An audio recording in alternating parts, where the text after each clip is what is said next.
In business and in life, we have situations that always come up that really challenge our internal level of confidence, of clarity, of how competent we feel about whatever situation we're facing. And so in this week's Parsha, one of the concepts that comes up is that there's actually three main fast tracks to breaking through that struggle. And as you're looking through various parts of this week's Parsha, which we're going to go through, you'll see that there's actually what they call a triad. Now, this is not just in the Torah. This is something that science has also proven time and again, and peak performance science, meaning things that help business owners, entrepreneurs, individuals, parents, people of all different walks of life be able to access and break through something using this, what they call a triad. And so the first time that we see this triad show up is actually in the pasuk where it talks about how the Jewish people have finally left Egypt and they're on their way out, and now they're stuck in front of the Yam Suf, in front of the Red Sea, and they see the Egyptian army are pursuing them. And now they're literally stuck between a sea and soldiers. And they feel really, really scared because they realize we just escaped as slaves and they're going to kill us. So what do we do? Right? They're literally staring death in the face. And it's not like they know how to swim. They didn't get swimming lessons in the desert or in Mitzrayim. So they cry out to God. And God says something fascinating. He says, Ma titzaki lai? Why are you crying out to me? Daber el bnei Israel, speak to the Jewish people, v'yaso. Meaning their language was, God, please help us. We're really scared. And God says back to Moshe, he says, what are you crying out for? Now, there's all kinds of different commentaries that have opinions about what's going on here. But if we just look at what's going on in the story and imagine that we're there right now, we're looking around, we're basically scared for our lives. But what are we focusing on in that moment? What we're focusing on is that there's an army pursuing us and there's death in front of us. So we're basically facing death on both sides. There's no good outcome. So it's pervasive. Right now, it affects every aspect of our lives and any chance of survival. And we feel like the impact of what's about to happen next is going to affect us permanently, right? Death is pretty permanent. And we're focusing on what's about to be terrible. What could possibly go wrong? What if we have to jump in the sea and we die? What if we get attacked by the Egyptian army and they kill us? The what if is the fear behind the focus of what's going on right now. And so the first part of the triad is focus. Every business owner, every person, no matter what situation you're facing, if you're feeling challenged or scared or fearful of it, the first question is, what are you focusing on? Focus. If you stare at the obstacle and you focus on how you're trapped, how you are creating this reality in your mind that might seem real. Because we know the Jewish people there was some solution that they couldn't see. And they were creating in their minds a reality that wasn't real, but it wasn't true reality. And so God was saying, you know what? Instead of just crying out to me and saying, help me out, I can't do anything. Do you know what the real form of prayer here? In fact, the most powerful form of prayer right now in this situation you guys are in, it's taking action. Why are you crying out to me? Instead of just focusing on what's terrible, what's not working out, or what could go wrong, take action. Actually move forward. It doesn't have to be a perfect setup. You don't have to know how it's going to work out. Take action, move forward, take the next step, because action is a very powerful form of prayer. Instead of just crying out about what's not working out, if you stare at the problem and you focus on that you're trapped, you're going to feel trapped and you're going to magnify the problem. But if you take action and move forward and focus on, okay, well, how could this work out? You ask yourself a better question, then you can have that breakthrough. Second part. At the end of the Parsha, there's a battle between the Jewish people and Amalek. And something very interesting happens. What's our strategy? We're battling, and they're battling, and we're on with our swords and shields and spears. And the pasuk tells us something fascinating, which was the strategy that helped us win. It says that Moshe, Aaron, and Hur went up to the mountain. And as they were up on the mountain, they raised Moshe's arms up. As Moshe's arms were up like this, the 𝗕𝗁 Yisrael, in that place, the Jews were victorious. The 𝗕𝗁 Amalek.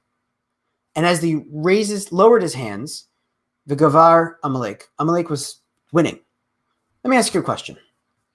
What is this saying? What is the point of this? What does this actually teach us? And what does it have to do with business? How does this actually help a business owner move forward? Here you go. I want you to step back for a moment and put your arms up like this, put your chin up like this, and start breathing like you're actually about to be victorious in something that really matters, like, I don't know, a battle, right? Or a life and death situation, or something that maybe feels like it could be life and death, like battling your arch enemy. Arms up towards the sky and breathing with your chin up like, now focusing on we're going to win. If you do both of those at the same time, I guarantee you it is impossible to feel defeated. If you're doing this properly, you're looking up, you're feeling the sense of we are going to win this. And you feel victorious with your arms raised up and your chin up, you're looking up, you feel like you got this. And you're saying to yourself, we're going to be victorious. It is impossible in that moment to feel fearful, to feel scared, to feel defeated, depressed, unconfident. It is impossible. Try it. So whenever I go into a meeting, whenever I step on stage, whenever I'm about to have a phone call with someone or a conversation where I'm not feeling super confident, I step back and I get into what's called physiology, where I'm using my body, I'm using my arms, my face, my breathing, the energy, meaning what's flowing through my body, and I use that to actually build a strength inside of me. Moshe, it wasn't just that people were able to look at him. That is a very common commentator that says that. It's a very popular approach, and that might be true also.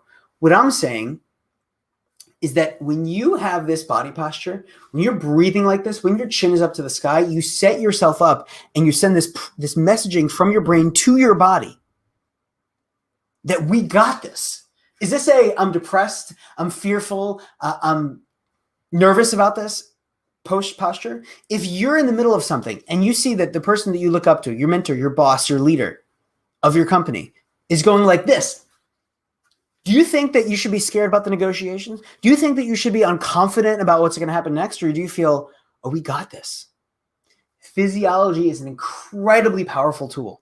There's multiple components to it, but I just wanted to share with you that when you have this body language and posture, like Moshe did, it's not just that the Jews were looking up, it's that they were looking up. What they were seeing was this confidence, this posture of how one's using their body can literally determine how confident, how competent, and how successful they're going to be. That's number 2. The third part of the triad is, if we back up, it's actually called language.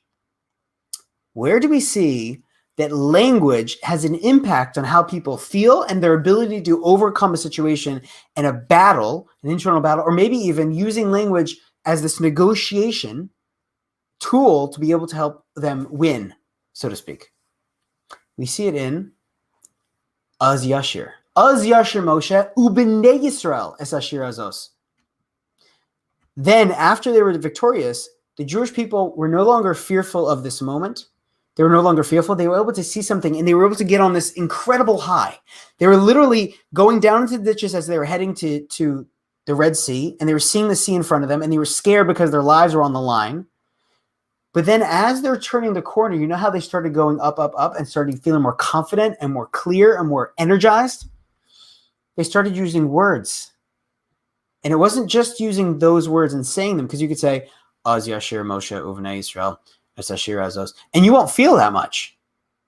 But it's also how they use those words. When you sing something, so for example, right, if I'm feeling stressed about something or something happens that is not what I want to happen, sometimes I will sing that problem. I'll say, oh, this is great. I got a red light on my way to somewhere I need to be, and I'm running behind. And suddenly, it doesn't feel as down and negative and scary, and doesn't get me to this place of, red light. Do you hear the difference?